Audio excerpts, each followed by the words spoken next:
RC Puram police స్టేషన్లో crime team వాళ్ళు ఇద్దరు దొంగల్ని పట్టుకోవడం జరిగింది. దాంట్లో ఒకతని పేరు అయ్యూబ్ అనే ఒకతని పేరు, ఇంకొకతని పేరు అవేజ్ అని చెప్పేసి ఒకతని పేరు. ఈ అయ్యూబ్ అనే అతను గోల్కొండ లిమిట్స్లో ఉంటాడు, ఈ అవేజ్ అనే అతను సైదాబాద్ లిమిట్స్లో ఉంటాడు.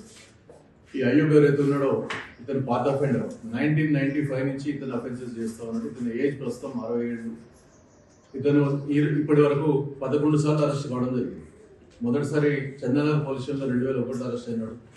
దాని తర్వాత చేగుంట పోలీస్ స్టేషన్, ఎల్బీ నగర్, మాదాపూర్, చిల్కల్గూడ, రాయన నగర్, నాచారం, చిక్కడపల్లి, ఉప్పల్, తిరుమలగిరి, ఆర్సీపురం. ప్రస్తుతం ఆర్సీపురంలో లాస్ట్ టైం కూడా అరెస్ట్ కావడం జరిగింది. ఇప్పుడు ఈసారి కూడా అరెస్ట్ చేయడం జరిగింది. ఇది 12వసారి అతను అరెస్ట్ కావడం జరుగుతూ ఉంది.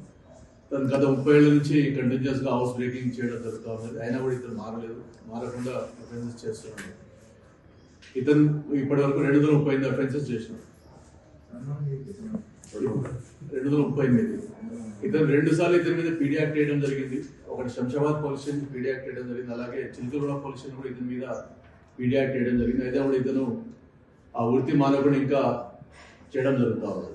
అతనితో పాటు ఇతని కో అఫెండర్ ఎవరైతే ఉన్నాడో అతని పేరు అవేజ్ అహ్మద్. ఇతని పేరు ఇతను 108 కేసులు ఇతను ఇప్పటిదాకా చేయడం జరిగింది. ఇతను 2006 నుంచి చేస్తూ ఉన్నాడు, 2006. ఇప్పటికి 2 సార్లు అరెస్ట్ కావడం జరిగింది. మా దగ్గర ఇది 8వసారి. ఇతని మీద కూడా పీడీ యాక్ట్ ఇంతకుముందు 2 సార్లు కూడా వేయడం జరిగింది. ఒకటి మేడిపల్లి పోలీస్ స్టేషన్, ఒకటి Kukatpally police station. 2 police station నుంచి ఇతనికి పీడీ యాక్ట్ కూడా వేయడం జరిగింది. అయినా కూడా వీళ్ళు ఇంకా మారకుండా ఈ అఫెన్స్ చేయడం జరుగుతూ ఉంది. వీళ్ళ మీద మళ్ళా పీడీ యాక్ట్ వేసే అవకాశం ఉంటే వీళ్ళ మీద మళ్ళీ పీడీ యాక్ట్ వేస్తాం మా దగ్గర. అది కూడా వీళ్ళ మీద వాచ్ కూడా పెట్టడం జరుగుతుంది. ఈసారి అయ్యూబ్ అనే అతను వాళ్ళ భార్యతోటి ఈ బంగారం అంతా ఏంటి అని అమ్మించడం జరుగుతుంది. కాబట్టి ఆమెను కూడా ఈ కేసులో అరెస్ట్ చేసినాం. వాళ్ళ భార్య కూడా అరెస్ట్ చేసినాం. ఇప్పటిదాకా ఏ పోలీస్ స్టేషన్లో చేయలేదు. కాబట్టి వీళ్ళ భార్యను కూడా ఈసారి ఎక్యూట్ చేసి దీంట్లో అరెస్ట్ చేయడం జరిగింది. ఫర్దర్ యాక్షన్ దీంట్లో చేసుకోవచ్చు. మీ ద్వారా మేము చెప్పేది ఏమంటే, మేము కూడా ఏంటంటే ఈ కరపత్రాలు ఇవి రెడీ చేస్తున్నాం. అవి కూడా మేము కాలనీస్లలో ఇచ్చిన ఏవైతే కమ్యూనిటీస్ ఉంటే వాళ్ళకి కూడా సప్లై చేయడం జరుగుతుంది. అలాగే మా ద్వారా అనౌన్స్మెంట్ సిస్టమ్ ఒకటి 2 వెహికల్స్ మనం ఎంగేజ్ చేసి కాలనీస్లలో కూడా వాళ్ళని సెన్సిటైజ్ చేస్తూ ఉన్నాం. ఇంకోటి ఏవైతే తాళాలు వేస్తారో బయట, మన అఫెండర్స్ తోటి మాట్లాడితే మనకు తెలిసింది ఏమంటే, ఈ లాక్స్ వేసినప్పుడు బయట కనబడకుండా పబ్లిక్ వ్యూలో కనబడకూడదు. యాక్చువల్గా పక్కన బ్యాక్ సైడ్ వెనక సైడ్ వేసుకుంటే లేదు దాని మీద కట్టెల్లాగా పెట్టుకోవడం అటువంటివి చేయాలి. ఆ చుట్టుపక్కల నైబర్స్ వాళ్ళ ఫ్రెండ్స్ కానీ ఎవరిని చూసి వాళ్ళకి ఇన్ఫార్మ్ చేసి వాళ్ళని వాచ్ చేయమని చెప్పడం కూడా చేయాలి. అది కూడా ఒక ఇన్స్ట్రక్షన్ చెప్తా ఉన్నాం.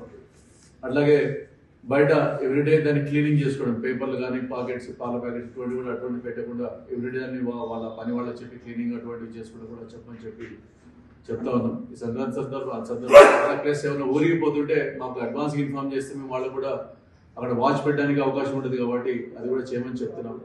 ఈ 5-6 ప్రణాళికతో మేము ముందరికెళ్ళి అఫెన్సెస్ ప్రివెంట్ కావడానికి చర్యలు తీసుకోవడానికి మీ ద్వారా మనవి చేస్తూ ఉన్నాం. మేము మా తరఫున మా ప్రయత్నం చేస్తున్నాం. అట్లాగే మీ తరఫు నుంచి ఈ లాక్స్ వేసుకున్నప్పుడు చాలా జాగ్రత్తగా వేసుకోవడం, సెంట్రల్ లాకింగ్ సిస్టమ్ లాంటివి పెట్టుకోవడం కానీ, వాళ్ళు తాళం వేసినప్పుడు నైబర్స్ చెప్పి దాని మీద కర్టెన్స్ లాంటివి పెట్టుకొని కనబడకుండా, రోడ్డు మీదకి తాళం వేసినప్పుడు కనబడకుండా పెట్టుకోవాలని చెప్పేసి మేము మీ ద్వారా ప్రజలకి తెలియజేస్తాం. చరిత్ర సృష్టించినోడు ఇప్పుడు ఆ చరిత్రని తిరగరాయబోతున్నాడు. అబద్ధాల గోడల్ని బద్దలు కొట్టి నిజాలను రాగా మీ ముందుంచబోతున్నాడు. నిజమైన వార్తల కోసం వెంటనే డౌన్లోడ్ చేసుకోండి రా యాప్ని.